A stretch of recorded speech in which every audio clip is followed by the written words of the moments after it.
Takeaway number one, Michigan is the standard in the Big Ten. We were pretty close on this one with how we assumed it might go. There were more points scored than we anticipated. But at the same time, I thought we kind of assessed how the game would go, some of the keys to the game and what ultimately decided it. Now, Blake Corum went for 88 yards and a couple touchdowns. J.J. McCarthy, not massive numbers, but some timely throws and very efficient on 16 of 20. And when you look at J.J. McCarthy, we'll start there. We had talked a little bit about whether or not, in the absence of a receiver or a dynamic receiver, would he be able to make the throws? We talked about Colston Loveland. Would he step up? He led the Wolverines in receiving and looked really good in the process. But the throw that J.J. McCarthy made to Roman Wilson shows just how much he's progressed as a player. If that ball was off by just a foot in either direction, it's incomplete. If it's a little bit low, it would have been tougher for Wilson to drag the ball in. But he squeezed that into a window that was no more than 2 or 3 feet wide from about 20, 22 yards away. That was a big time throw. And it was an aggressive throw too. And somehow he was able to fit it in there, and Wilson was able to hold on long enough to preserve the touchdown, even though Denzel Burke obviously tried to rip it out of his hands at the end. It was a bang-bang play, and one that I thought the replay officials got correct. I know that there was some doubt as to whether or not that was a catch, but since it was called a touchdown on the field, I just didn't think there was enough to overturn. So it was the correct call, but it showed just on one play the progress that J.J. McCarthy's made this season, being able to fit those tight window throws between two defenders in what was ultimately maybe the biggest throw of the game. Michigan's offensive plan was very interesting. I loved watching it back because if you look at the last 2 games under Sharon Moore, when he was acting as the head coach, they were a little bit vanilla. Of course, he's an offensive line coach and is trying to kind of reestablish that dominance at the line of scrimmage. But it didn't feel like in this one he had the same type of conservative approach.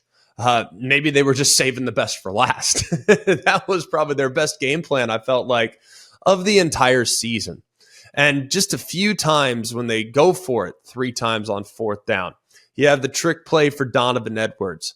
You insert Alex Orji, the backup quarterback, to run a couple plays. When Michigan needed to eat some time, when they needed some yards to churn things out, they were able to run the ball right at Ohio State. They ate 7 minutes off the clock on their final possession and ran it 42 yards. Converted 2 third down attempts to set up the field goal. Again, it was very obvious that they were the more physical team in the game, but they won the matchups for the most part that we said they needed to win. They won the turnover battle. That was massive. -2 in the turnover battle for Ohio State, and they won the battle on the ground. They rushed for 156 yards to Ohio State's 107. Now, Michigan wasn't great on 3rd down. That was one area where I wasn't sure if they were that average on 3rd down, they'd be successful. But the 3 4th down attempts and conversions were ultimately the difference. Another matchup that we talked a lot about last week was Will Johnson against Marvin Harrison. Now, Marvin Harrison's amazing. It's hard to ignore just how much of an impact he's going to make on the game, even on the throws in which he's not targeted, the way he opens things up for other guys, and the fear that exists every time he's on the field. It's pretty remarkable, though, that Will Johnson, who might be the most talented player on Michigan's roster, he wasn't available at the end of the game. And coming into the season, if you would have told me, hey, Will Johnson's not going to be on the field in a 2-minute situation where Ohio State has to throw it, I would have been scared to death if I were a Michigan fan, because cornerback depth would have been an area that I'd been a little concerned. And his injury is something that we will probably note. If he's unavailable this week, and if it's a long-term injury, which I don't think it will be, that could be significant for them moving forward. But man, Johnson, his importance on the game were massive. He was all over Harrison. He recognized the route on the slant where he stepped inside right before the ball was snapped. I mean, McCord had already made his decision that he was probably going to be throwing that slant. He thought he had one-on-one. He thought he had head up to outside leverage. Well, Johnson slid inside right at the snap, squatted on it, and broke inside for a key interception that set up the first touchdown.